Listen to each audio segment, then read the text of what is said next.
కానీ శ్రద్ధ నటించిన second lead roles మాత్రం మంచి గుర్తింపును సంపాదించి పెట్టాయి. ఆర్య 2, డార్లింగ్, నాగవల్లి, గుంటూరు టాకీస్, డిక్టేటర్ వంటి చిత్రాల్లో శ్రద్ధ నటనకు మంచి మార్కులు పడ్డాయి. దక్షిణాదిలోని అన్ని భాషల్లోని చిత్రాల్లో నటించి సౌత్ ఆడియన్స్ను అలరించిన శ్రద్ధా దాస్ తెలుగులో మాత్రం ఫ్యాన్స్ను సంపాదించుకున్నారు.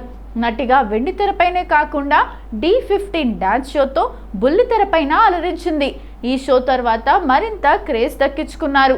సినిమాల విషయం ఎలా ఉన్నా సోషల్ మీడియాలో మాత్రం తెగ యాక్టివ్గా కనిపిస్తూ ఫ్యాన్స్ను ఖుషి చేస్తున్నారు. ఏదేమైనా శ్రద్ధకు మంచి హిట్ దక్కాలని ఫ్యాన్స్ కోరుకుంటున్నారు.